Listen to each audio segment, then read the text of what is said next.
السلام علیکم. نن غواړم چې د پوهنتون د استادانو لپاره چې دوی په څه ډول د HLMS سیستم څخه استفاده کولی سي، په هغه سیستم کې سیټینګونه څنګه ټاکلی سي، د دغه دپاره یو لارښود جوړ کړم. د دې دپاره به تاسې اول د دغه سایټ د HLMS سیستم سایټ ته داخل سئ. د دغه سایټ دغه ادرس دی چې زه هم د ویډیو د لینک سره ږدم. تاسې کلیک ورکوئ. تاسو ته د HMLS سیستم یا هایر ایجوکیشن لرنینګ منیجمنت سیستم راخلاصیږي. د استاد به خپله آی ډي دلته ولیکئ. مثلا دا د یو استاد آی ډي ده، هغه آی ډي دلته لیکل کیږي. ما اوس کاپي کړل، هم دې ځای کې پیسټوم، کنټرول پیسټ، او دا هم پاسورډ دی. کله چې تاسو خپل پاسورډ ولیکئ، دا به هم زه کاپي کړم، دلته به یې پیسټ کړو. تاسو که دغه ټیک مارک ورکړئ، ریممبر یوزر نیم، دغه زما یوزر نیم په یاد لره. هر کله چې دا کې ولیکئ د سرتوري، د هغه یوزر خپله راځي، او چې دا په هغه صورت کې چې څو یوزرو باندې ته داخلېږي، او که چیرې یو یوزر یې هغه ټول عمر خپله لیکل سوي. تاسې دا به اوس زه لیسته کړم، لاګین سئ سیسټم ته. کله چې تاسو سیسټم ته داخل سئ،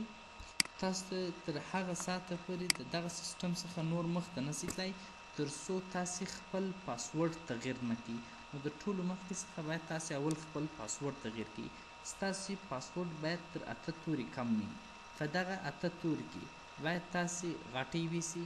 کوچنۍ ویسئ، عدد او یو الفا نمبریک کرکټر یا سپیشل کرکټر چې ورته وایي، هغه څخه مطلب هیش دی یا استریک نښه ده یا مثلا دغه د 8 نښه ده، دې څخه به استفاده کړو. دلته به خپل اوسنی پاسورډ ورکړئ چې ستاسو اوسنی پاسورډ چش دی، او دلته راسئ خپل نوی پاسورډ ورکړئ چې ستاسو نوی پاسورډ چش دی. زه به خپل پاسورډ ورکړم،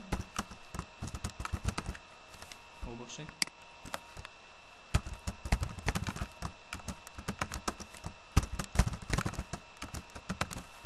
کله چې مو پاسورډ ولیکئ، دلته لرو سیو چینجز، د تغیرات راته ثبت کړئ. اوس دغه تغیرات درته ثبتېږي، او دلته ورته وایي دا میسج راکول کېږي، دا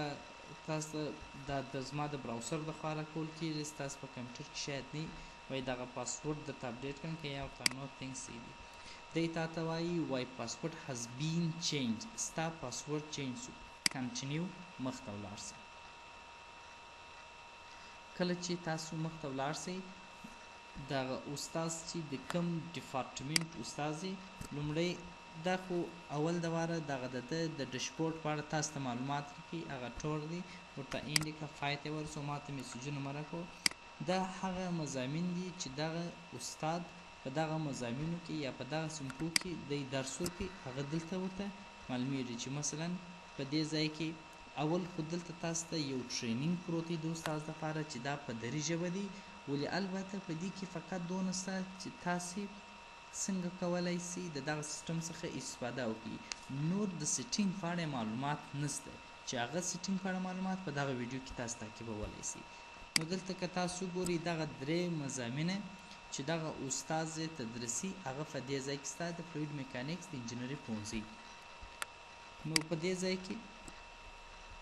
دلته اویلیبل کورسز چې دلته کم کورسونه ټول موجود دي چې په دې ځای کې چې دوی څونه ورته داخل سوي، هغه دلته درته ښیي. هغه کورسونه چې اوس فعلا جریان لري، یعنې په دغه سیمسټر کې چې هغه دلته درته ښول کیږي، او هغه کورسونه چې هغه کمپلیټډ مکمل سوي دي، هغه په دې ځای کې معلومیږي.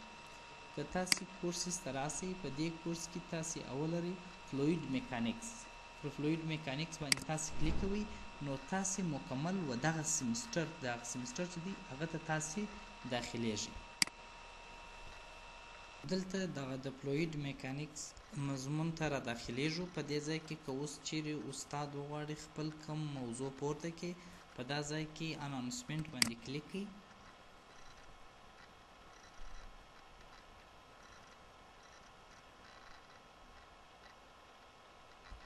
اوس دلته ورته وایي چې معنا اډ نیو ټاپک، نوی ټاپک پورته کوي، پر ده کلیک کوئ. دلته هغه خپل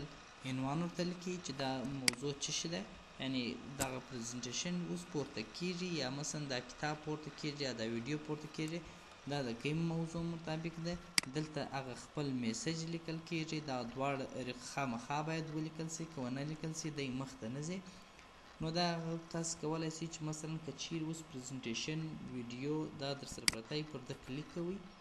په دې ځای کې تاسې ورته وایي چې دغه ستاسو فایل سایز باید تر 256 MB اضافه نه وي، ځکه دی ډېر ډاټا نه ځایویږي پکښې کې. او هر کله چې ستاسو ډاټا تر 256 MB اضافه کېږي، زوړ فایل تاسې باید ډیلیټ کړئ، بیا پر ځای نو فایل پورته کړئ. فایل سره راځئ، په هر ځای کې چې ستاسو سره معلومات پراته تا ته وایي چې معنا ستا سره په یو سرور کې سته، مخکې تا راخلاص کړي چې هغه پورته کړئ، یو مثلا یو لینک دی ته ورږدې که یا هغه ستا پرایویټ فایلز بیا اوس دلته راځي چې استاد خپل شخصي مواد پورته کړي، خپل شخصي دی نه غواړي چې اوس شاګردان ویني، د هغو څخه یو فایل پورته کړي، او که د ویکیپیډیا څخه زه ورته وایم چې یا په کمپیوټر کې موجود دی هغه پورته کړي. پر فایل کلیک کېږي، فایل چې په هر ځای کې پروت وي هغه فایل انتخابېږي، چې مثلا فرض کړه دغه فایل دی، هغه فایل چې کله انتخاب سي، اوس یې زه نه انتخابوم، کله چې فایل انتخاب سي بس اپلود دیس فایل، هغه فایل چې کېږي پورته کېږي. او دا هماغه میسج دی چې معنا ټول حقوق یې خوندي دي، هغه مواد چې معنا کاپي و دې حق څوک باید ونه لري، هغه موضوعات سره ایسته کېږي. بیرته دې څخه وځو، نو دلته یو موضوع پورته کېږي. بل په دې ځای کې تاسو کولی سئ ریکارډ ویډیو، خپله ویډیو هم ورسره ریکارډ کړئ، خو دې هلته تاسو ته یو میسج درکوي، دا دی وایي چې معنا دغه ستاسې براوسر اوس اپډیټ نه دی د دې دپاره، تاسو باید اپګریډ ورژن یې ولرئ، بیا وروسته دا کار ته کوي. د هغه رقم تاسو یوازې اواز ریکارډولی سئ، تاسو کولی سئ چې ویډیو او یا هم اډیو په دې ځای کې ایډیټ هم کوي در سره، میډیا چې په هر ځای کې در سره یي، که ویډیو پورته کوئ ویډیو دلته پورته کولی سئ، که اډیو پورته کوئ اډیو پورته کولی سئ دلته په دې ځای کې در سره. هغه سیټینګونه هم دلته ټاکل کېږي چې موضوع یې چی د سایز څو څخه څو په څو کې درته راسي، دغه ویډیو سیټینګ تاسو دلته ټاکلی سئ چې څو په څو کې سي درته. همدارنګه تاسو کولی سئ چې عکس دلته راوړئ او هم یې در سره ایډیټ کړئ. دلته کولی سئ که تا د یو فایل سره لینک ورکړی، لینک دا معنی چې مالته اوس د یو URL د یو سایټ سره مې لینک ورکړئ، که ورې تغیر راسي هغه تغیر دلته په اتومات ډول خپله درته راځي. دغه تغیر لینک ورکول کېږي، ان لینک د دغه دوو فایلو تر مابین چې کوم لینک شته، دا که تا د URL سره ورکړي، مثلا په دې ځای کې زه پرې راځم یو فایل انتخابوم، زما سره دغه فایل دی پر ډیسکټاپ مثلا پروت دی، اپلوډ په چوز فایل ته راسي، مثلا دغه اطلاعنامې فایل، دا که زه پورته کړم هر مال که هغه لینک ټیک مارک ورکړم، زه سبا راځم بیا په دغه اطلاعنامه کې تغیر راولم، دغه تغیر د محصلینو ته معلومیږي، که چیرې تاسې دغه لینک نه ورکړي بیا نه ورته معلومیږي. او که په دې ځای کې لینک تاسو ورکړي نو غوښتل چې دغه لینک مات کړي در سره، بیا ان لینک کې هغه کوم لینک چې تاسو ورکړي وو چې بیا سبا تاسو تغیر راولي په پریزنټیشن کې، دلته به تاسو نه درته راځي. دا خو نو بولډ ایټالیک ساده موضوع دی، تاسو فقط څه شی کوئ سره پوسټوئ، هغه موضوع تاسو ته پورته کېږي. یعنې دغه موضوع ستاسو دا که ویډیو یي که اډیو یي که مثلا ستاسو پریزنټیشن یې PDF هر فایل چې هغه به تاسو ته پورته سي. دا تر کورس لاندې. بل په دې ځای کې تاسو پارټیسپینټس لري، پارټیسپینټس هغه محصلین چې ستاسو سره په دغه کورس کې در سره راځي، هغه دلته تاسو ته درته ښیي. دا هغه محصلین دي، دغه مثلا محمود چې د احمدشاه زوی دی، دغه ID نمبر د سټوډنټ دی، په ګروپ کې نه دی، مثلا دی تر اوسه پورې داخل شوی نه دی ورته. په دې ځای کې دلته تاسو ته ښیي چې اکټیو اکاونټونه یې فعال دي. اوس په دې ځای کې زه غواړم چې دی د دغه پریزنټیشن مثلا په دغه کلاس څخه دغه نفر وباسم، نور چې دی نه وي پکښې کې، نور کلیک کوئ، دغه محصل ستاسو د دغه کلاس څخه وځي، بیا چې تاسې هره موضوع پورته کوئ دغه محصل ته به نه رسېږي، دی به یې نسي لیدلی، کینسل یې کړئ، اوس به یې نه ایسته کوو. بل په دې ځای کې تاسې د ده سیټینګ هم لرئ، تاسې کولی سئ د ده سیټینګ وټاکئ چې دغه محصل چې د دغه وخت څخه دغه وخته پورې لاسرسی ولري، د دغه وخت څخه چې وروسته نور بیا دغه مضمون ته یا دغه سیسټم ته لاسرسی نه لري. دلته کولی سئ چې دی چې اکټیو وي که سسپینډ یې، سسپینډ مثلا دی محروم سو، یا مثلا دی داسې سو چې په دغه مضمون کې هغه هر ترتیب چې هغه د ښوونځي کوم اصول دي چې مثلا دی په څه خاطر باندې سسپینډ کېږي دغه مضمون څخه، دلته کولای سي سسپینډ دلته کې اکټیو کې په دې ځای کې او کې ته اکټیو کې هم ورته وایي چې دغه تاریخ څخه بیا تر دغه تاریخ پورې دی اکټیو دی دغه تاریخ څخه وروسته بیا دغه مواد درته نه رسي لکه استاد ته وایي چې دغه تاریخ څخه بیا تر دغه تاریخ پورې دا مواد باید څه ترسره وي که نه نور باید ځینې واوسي دلته کولی سي نو دا هم هغه موضوعات سول چې فرست نیم او دغه عنوان دا شن سول درته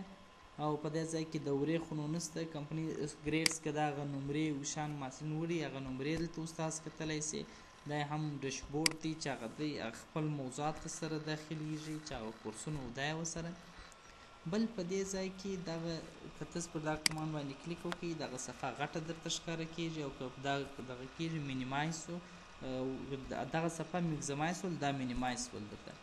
بل په دې ځای کې تاسو دلته که پر دې ځای کلیک وکړئ دا ته په کومه ژبه غواړئ یعنی دغه ستا د HTML سیستم په کومه ژبه وي په انګلیسي ژبه وي په پښتو وي که په فارسي دا په پښتو تر اوسه پورې نسته مثلا دوی کار پر کوي تر څو په فارسي ستا چې تاسې اوس واړوئ دا اصلا دا پښتو چې کلیک وکړئ دی فارسي ته درته وړي اوکې کوي دغه سیستم په فارسي ژبه درته بدلیږي نو که چیرې څوک په فارسي بلد وي په فارسي به وي که په پښتو بلد وي په پښتو نه واوښتئ دا د مثلا دغه مواصل ځکه نو دا په انګلیسي دي هغه کم مواد چې به هغه دی دغه فارسي ته ورنه اصلي صفحه ده دغه صفحه ده تقویم دی هر صفحې ته ځې بس هغه موضوعات دی په هغه ژبه درته ښیي نو زه ورته وایم چې یا بېرته په انګلیسي ژبه راته واړه انګلیش بل په دې ځای کې تاسو نوټیفیکیشنونه لرئ آیا دا نوټیفیکیشنونه تا ته فعال که یا نوټیفیکیشن خپله میسیجونه دي لکه یو محصل تا ته یو کورنی کار استی هغه دلته تا ته یو میسیج درکول کېږي ته دلته دغه سیټینګ فعاله کولی سي چې دغه تا ته دغه میسیج چې درته راسي چې تا خبر کړي که جنکې خبر دلته که غواړئ دغه نوټیفیکیشن د محصل نوټیفیکیشن غیر فعاله کړئ دا ډیسیبل کړئ بیا د محصل نوټیفیکیشن تاسو ته نه راځي وینئ دا ټوله غیر فعاله شول او که دا انیبل کړئ بیا دا تا ته فعاله کېږي دغه نوټیفیکیشنونه چې دی تا ته فیډبک درکوي دی تا ته اساینمنټ د محصل پورته کړی دی یو ریمایندر تا ورکړی دی هغه دی تا ته دغه درکولی سي او دا هم په هغه صورت کې په ایمیل ستا ایمیل ته راځي که آنلاین که آفلاین ستا ایمیل ته دغه نوټیفیکیشن درته راتلی سي البته د دې ایمیل چې دغه HTML سیستم کې کوم ایمیل تاسو جوړ شوی دی هغه چې هغه تر اوسه پورې فعال نه دی کار نه درته کوي بل په دې ځای کې تاسو دلته لري دا خو هغه استاد دی دا خو هغه ډیشبورډ چې دلته څه ده دغه لار څه داخل شوي څه دغه میسیجونه دي چې راغلي دا په دې ځای کې هغه نمرې وي دا پروفایل دی چې استاد خپل پروفایل دلته بدلولی سي پر ده کلیک کړئ په دې ځای کې دلته هم تاسو کولی سئ چې دغه پروفایل ایډیټ پروفایل باندې کلیک کوئ خپل پروفایل تغیر رایټ کلیک په زه پرو کوم په نوې صفحه کې بیا راخلاص کړو دلته کولی سئ خپل پاسورډ تغیر کړئ دلته کولی سئ خپله ژبه تغیر کړئ چې په کومه ژبه دا مخصوص کلاسونو جنتري تغیر کړئ میسیجونه وټاکئ چې مناسب ډول تاسو ته میسیج راسي څنګه سره هغه نوټیفیکیشن وټاکئ لکه اوس وټاکئ څنګه تاسو ته نوټیفیکیشن درکول سي څنګه نه درکول سي دا دلته په دې ځای کې تاسو کولی سئ دا هغه دغه دی چې موږ سره خلاص شو هغه پروفایل دی په پروفایل کې دلته تاسو رتبه ورکولی سئ دلته نوم ورته ټاکلی سئ مثلا نظیر احمد خاني دا هم د ده ایمیل ادرس دی او هغه ادرس و د کوم ځای دی ټول مواد یې دلته په دې ځای کې د دغه استاد نور ډسکرپشن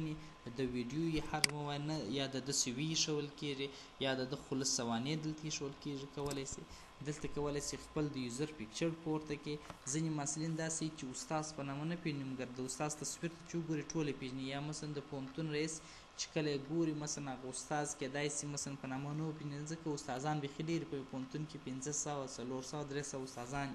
نو کیدای سي په تصویر یې وپېژني نو پروفایل باندې کلیک کېږي تصویر چې په هر ځای کې د استاد دا پروت وي هغه ورته انتخابېږي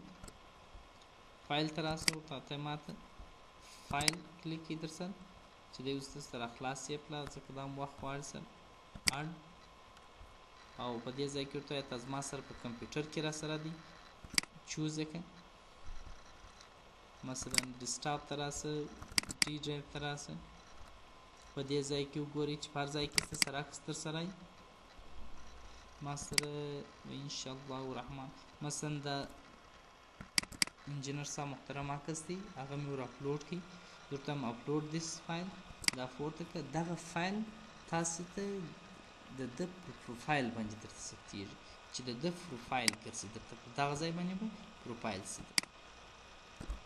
اپلوډ یې کړئ.